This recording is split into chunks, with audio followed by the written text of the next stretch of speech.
Now, I've always wanted to travel, but I never had the money. I guess I always kind of fantasized about what it'd be like to see the world. I was more of a dreamer than a realist, so I wasn't prepared for the culture shock, for the language barrier, or for the absolute and utter terror I'd experience when I finally bought tickets to Italy. To save money, I opted for a homestay, where you get placed in a host home and get to live with a host family for a little while. I arrived at my host family's house late in the evening. In normal time, it was closer to noon, so I shouldn't have been so sleepy. But I was exhausted from the flights and a hell of a long layover in Newark. 9 boring hours in an airport, that's what you get when you buy your tickets cheap.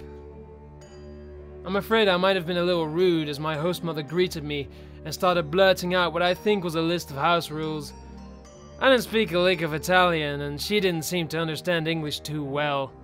So our first interaction was more like a drunken game of charades than a thoughtful cultural exchange. Now listen, I don't do well on jet lag. Once her speech was done and she started transitioning into a tour of the house, I put my hands together and rested my hands against them to try and show her I needed to sleep.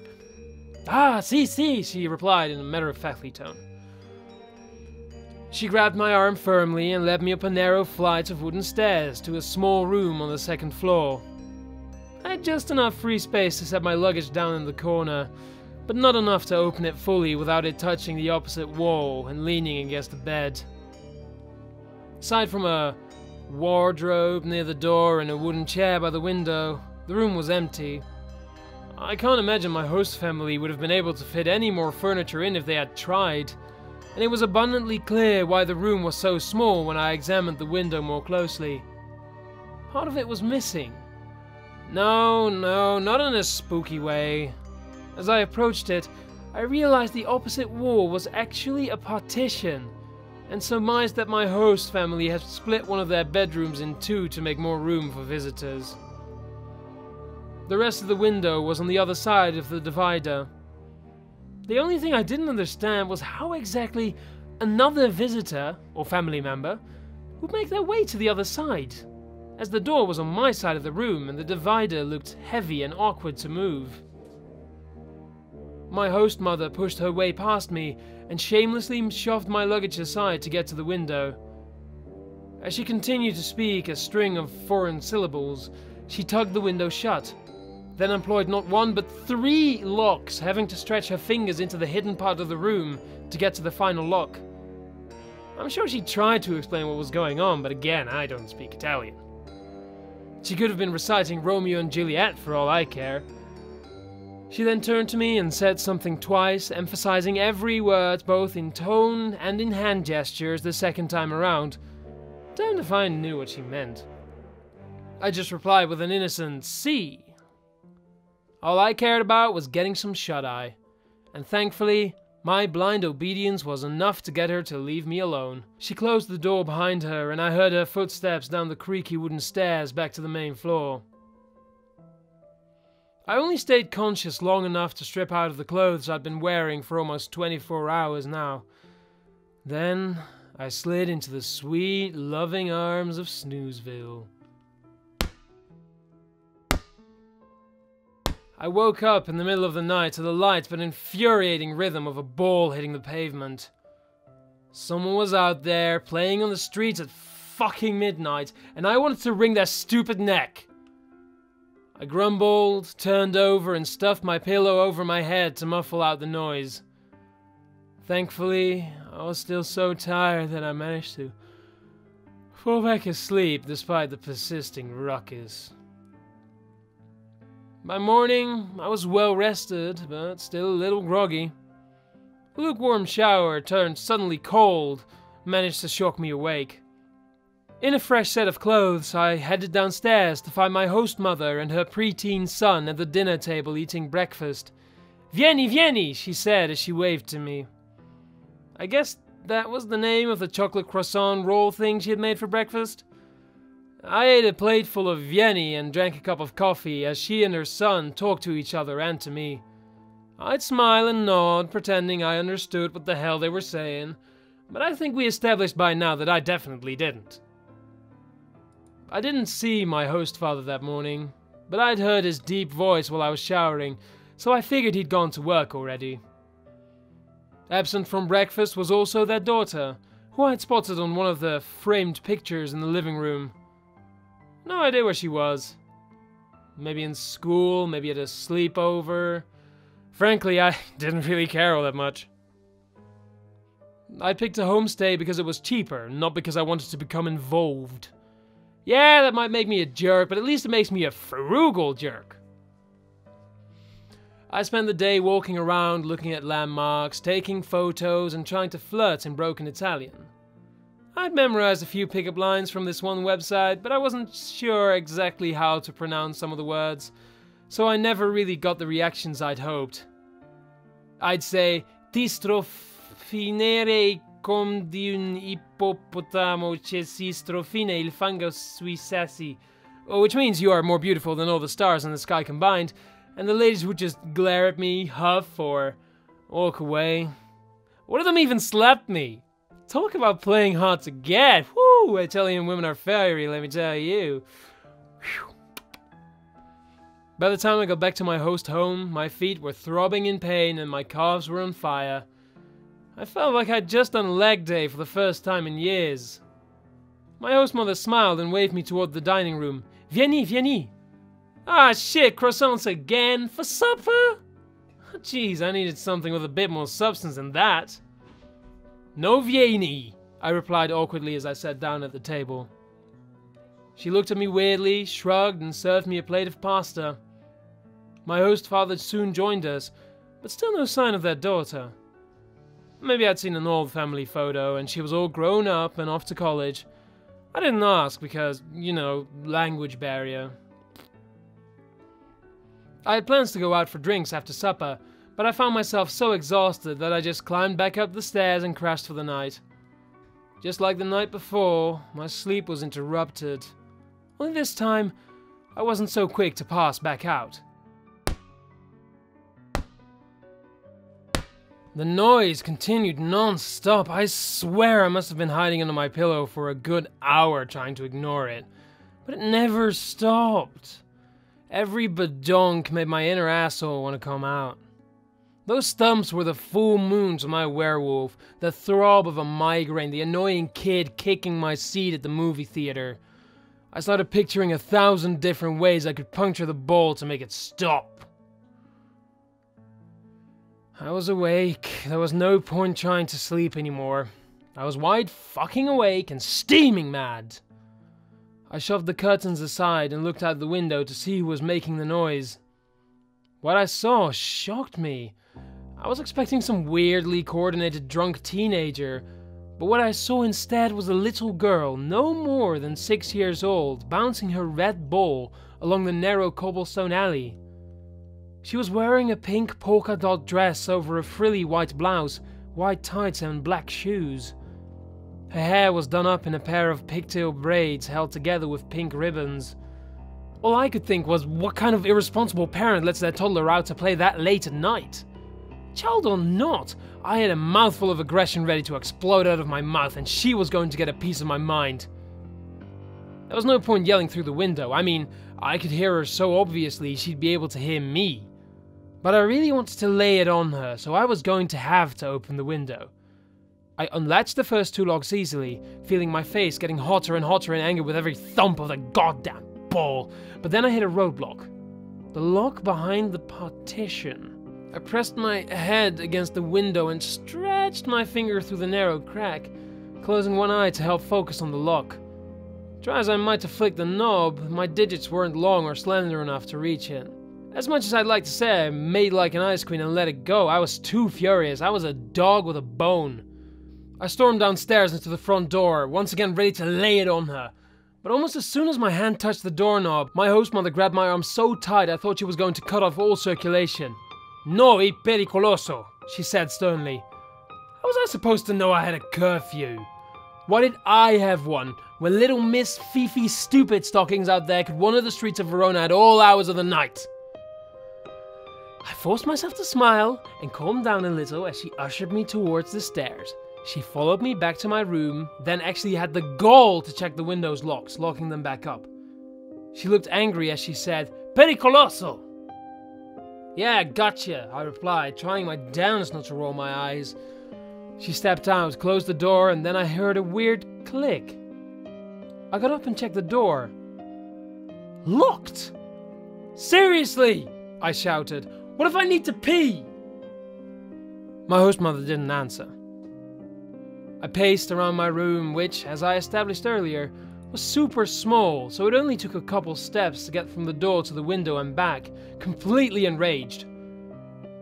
The anger wore off naturally after a short time, and I remembered my host family included a youngish son, maybe a little girl, but maybe not. Right, my host mother was probably worried I'd wake them up. I felt like a complete asshole. I spent the rest of the night drifting in and out of consciousness, with the thumps of the ball continuing in the background like a ticking clock. I don't know at what time the little girl went home, or when my host mother unlocked my door, but at some point I fell in a deep enough sleep that I missed both events. At breakfast I heard a lecture and a half from my host mother, while her son shot me a few sympathetic smiles. I got the feeling he'd been on the receiving end of her sermons on more than one occasion. I might not have known what she was trying to say, but her tone of voice conveyed everything I needed to know. Don't leave the house at night. My day went pretty much the same as the day before. I hit up tourist spots, bought souvenirs, and successfully tried to woo a few ladies, and ate authentic Italian cuisine. At night, my feet were in marginally less pain than the night before, but I was just as exhausted and didn't spend much time interacting with my host family. Instead, I returned to my tiny room and read a book until I fell asleep. She was at it again! Was this a cultural thing? Did kids in Verona not sleep at normal goddamn hours? I rolled out of bed and looked out the window. I don't even know why I had to look. I knew it was her, and I was right. She was skipping along, bouncing her ball in the empty alley like it was nobody's business. But you know what? It was somebody's business. It was my business. Instead of galloping down the stairs like a stallion in heat, I stealthily tiptoed my way to the front door, quietly unlocked the front door, and slowly opened it. I checked behind me, making sure my host mother was nowhere to be seen, then slipped out unnoticed. I took a few tentative steps forward. "Yo bambina, quieto por favor," I said. She held the ball in her hands. I metaphorically patted myself on the back for a job well done, and for my surprising mastery over the Italian language. It hadn't taken much time at all to learn and retain such helpful keywords. She slowly started turning on the tips of her toes, and I was afraid a few whimpers would follow. I did not want to deal with a crying kid. I wanted to go back to sleep. That's when I saw her face. A face so incredibly foreign. I struggled to make heads or tails of what I was seeing. I just stared at her and her atrocious features in shock as I let them all sink in. There were things where there shouldn't have been things. There were things missing from where they should have been. There were extras. A lot of extras. Extra eyes, extra teeth. My brain just couldn't process what I was seeing. The fear didn't really sink in until her lips moved. If you could even call them lips. It was more like her skin folded inwards at her cheekbones and again slightly above her chin. And then there were fangs. Lots of fangs, lots of drool. When her lower jaw clamped shut against the top jaw, that's when I knew for sure I wasn't looking at a mask, and that's when the shiver finally ran down my spine. I looked into those 8 beady, lidless eyes as she tilted her head from left to right and smiled at me. She made a sound that imitated a little girl's tee-hee-hee, but with a voice that more closely resembled a male Muppet. I was still trying to make sense of the face, still looking for, but failing to find her nose as a point of reference. When she reached up to her braided pigtails and pulled on the ribbons, they came undone, What I thought were locks of hair suddenly untwined and began to move. They uncurled down towards her shoulders and began to push hard enough against them that I could see her clothes wrinkling. What the fuck? She took a step forward. I took a step back. Tee-hee-hee. Something grabbed my arm from behind, and then I let out a shout hard enough to send an echo screaming right back at me. It all happened in a blur. A door shut in front of me, just as a loud schlunk resonated outside. I was back in the house, and my host mother was bolting the door in a panic. She was screaming at me, but the look in her eyes showed fear, not anger. I could see the red imprint of her hand on my forearm. I don't understand, I tried to say, but she continued talking over me. She grabbed my arm again and led me upstairs to my window, where she motioned for the wardrobe. We strained to push it against the window, and as we did, I got one last look at the alley below. I could see the little girl's body laying on the cobblestone, still holding the ball, but her head was gone. Didn't you see that? I barked at my host mother. More Italian gibberish. Couldn't she at least make an effort to speak English? She was gesticulating wildly, at times pointing to the wardrobe, at others pointing to the bed. I didn't know what she wanted from me. I just knew I had enough adrenaline surging through my veins to run 2 marathons. My host mother turned off the lights and motioned for me to be quiet. She shut the door, locking it behind her and leaving me inside in a state of confused panic. I was too afraid to disobey her. I sat on the bed, mind racing as I thought about that girl's horrific face.